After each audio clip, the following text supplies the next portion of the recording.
targeted and tortured. Yeah, we're going to deal with that tonight.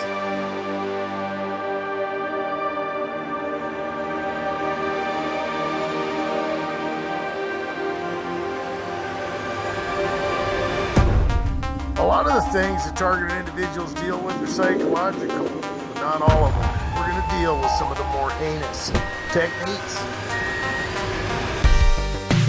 Yep, that's right. There's a lot of comments out there. People are dealing with what they perceive to be electronic weapons and stuff like that. It's pretty scary. Some people are dealing with covert druggings. There's a lot of psychological techniques involved in, driving somebody crazy. But there's also mechanisms to go along with it. We're going to talk about some of that stuff tonight. When people, put comments up on the comment section about, being attacked by electronic weapons, that stuff, I take it pretty serious. And, the scary thing is that you really don't know what it is. I've mentioned before that, I think technology comes from the spirit realm and they're very advanced, and who knows? I mean, a lot of the stuff that's out there, I think, is obviously backed up by evidence. I think there's microwave weapons. I think there's all kinds of things. But some of the stuff, well, it appears to be something and it could be something else. I looked at an article and I watched a video on something that was pretty freaky that had to do with people who thought they were being cooked by microwave weapons. And they were being attacked. They just were being attacked in a way that made it seem worse. The psychosomatic effect of what was going on was just unreal. And what was going on is that people were breaking into their house while they were asleep, maybe even drugging them, and then, putting metal fragments, small, ground up little metal particles on their skin, maybe in different areas of their body. And then they're hitting them with a low frequency microwave weapon or something else, and it would, hit those little particles. They didn't know that, these things were, ground into their skin, and they would heat up. And, it just, wherever they would put them, it would feel like somebody just had a directed beam hitting you with it and just frying whatever part of your body that, had those metal fragments, man, and people were just freaking out. It's pretty scary to think about that, and I just imagine what was going through their mind of just, sitting there thinking how strong of a microwave, weapon was being used that could be focused, so intensely on just one part of their body. I don't know. That's pretty scary to think about it. There's a lot of evidence out there for electronic weapons. We've had, foreign diplomats. We've had people over in other countries who've been, documented as having, brain damage, literally. And it's kind that doesn't really show up on regular x-rays. You got to know what you're doing. You've got to go in there with a high-powered, type of device to really look in there. You got to know what you're looking for because it's really covert. And, the symptoms, range from people feeling like they're going to pass out or just headaches, all kinds of different things. And it's documented. It is, you really don't know, what you're really dealing with when you're getting hit with something like that because, the kingdom of darkness, they've got technology that we don't know about. And at that point, the solution for me is the same. You just got to ask God for help. That kind of stuff is over my head. When I'm dealing with something that I can't explain like that, I don't care if I think it's, something electronic or something demonic. I just need God's help, period. And, that's the way I look at it. Sometimes, he helps me out. Sometimes I have to endure. Sometimes I just get peace in the middle of something that I still have to deal with it. It's kind of an affliction of sorts. There's a lot of people with a lot of different kinds of afflictions. People deal with a lot of different things. They might be in wheelchairs. They might have other health problems, or, they might be, raised in a family that's very abusive in a lot of different ways. It's kind of baffling, and that's just the way it is. But getting back to these heinous techniques, let's talk a little bit about covert drugging, because a lot of times that's used, and it's very sneaky. Street drugs can be used, but the problem at that point is if somebody takes a drug test, they're going to show up. But, it's still, if a doctor asks you why you have a drug in your system that you can get on the street and you tell them that you're the victim of a conspiracy, well, they're going to wonder if you're in a drug-induced psychosis, whether you're just insane or whatever. And, usually the labyrinthian tale that targeted individuals tell, their little ordeal that they're dealing with, well, it's not believable. So, sometimes you deal with that. I had a buddy who found out he had crystal meth in his system, and, somebody was breaking into his house. He got a security system and some locks and everything, but I think he's doing okay. I haven't talked to him in a while. But the more, sophisticated methodology, that's going to involve synergistic chemicals. And I've talked about that before in an older video that I deleted. I ran across a book that had some stuff in it that had different methods to have people put away, where people could get together and, gaslight them and basically,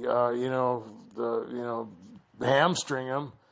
And when they complained or talked about what was going on, then, of course, they'd all get together.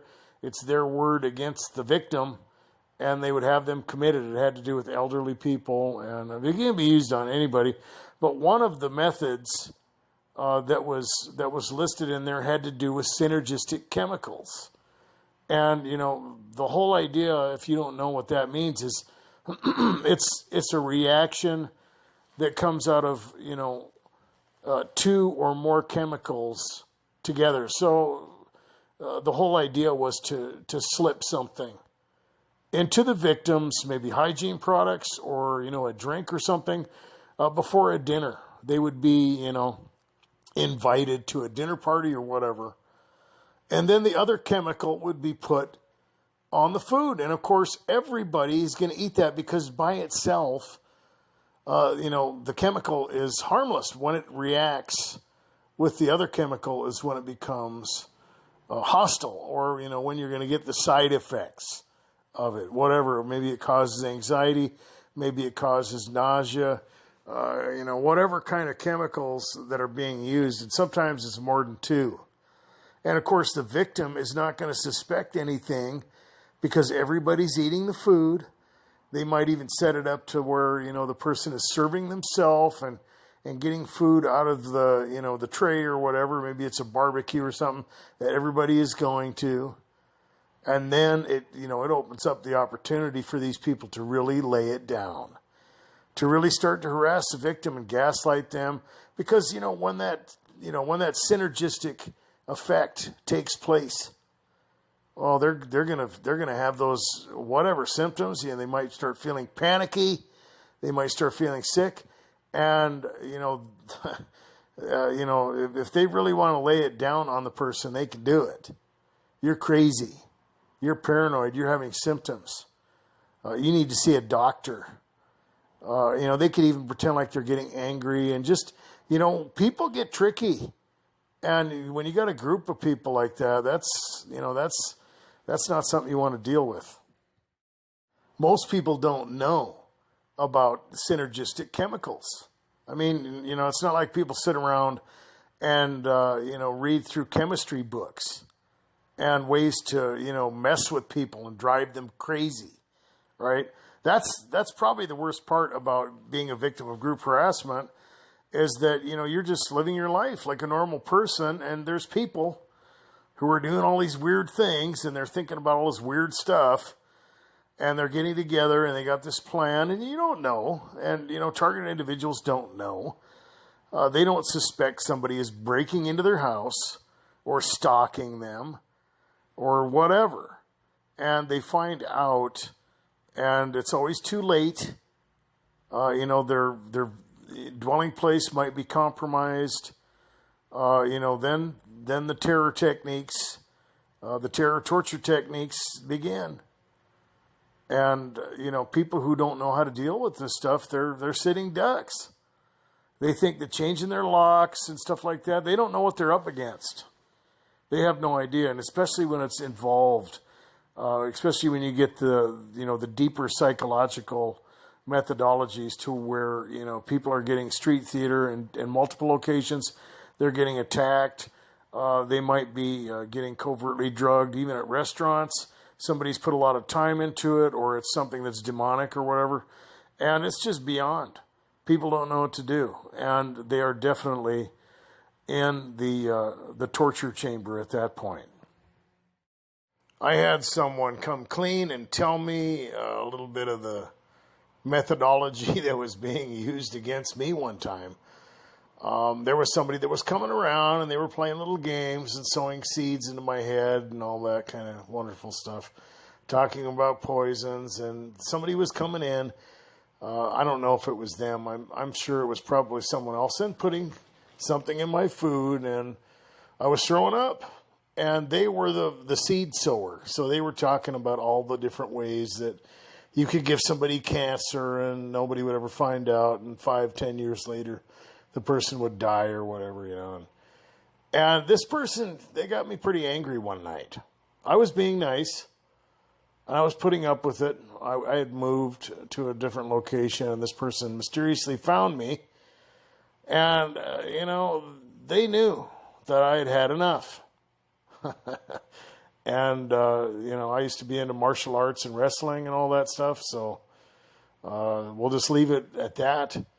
And this person, they apologized and said, hey, man, somebody paid me a lot of money to do this. You're not going to get cancer. That's just Epicac that they've been putting in your food. The guy actually told me what was going on, and he left. He never came back. Never bothered me again. So, this stuff is real. A lot of it, maybe right away can be more psychological, but I know that it can get worse. And there's people out there that are listening to me that you've been a targeted individual for quite a while. And if the psychological, harmless things don't work, they'll step it up.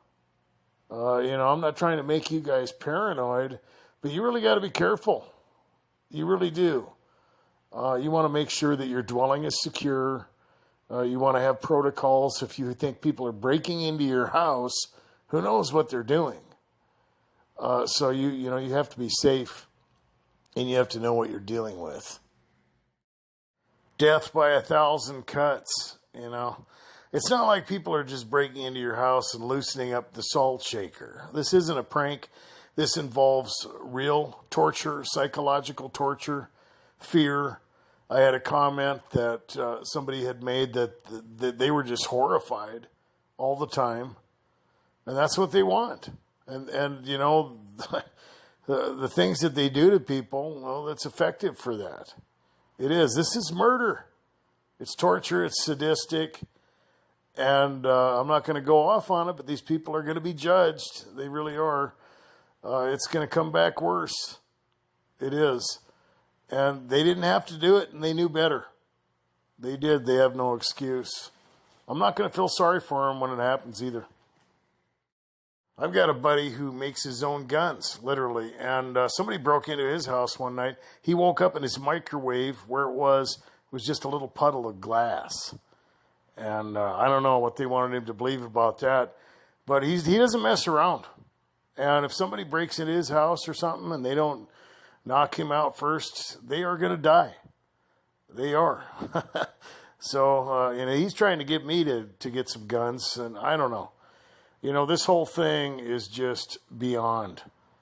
And if something like that has to happen, hopefully God will help me. Well, it is what it is. I pray every day that God will help me, and he will help you. And I hope you guys are praying for me too. Be good to yourselves. Be safe.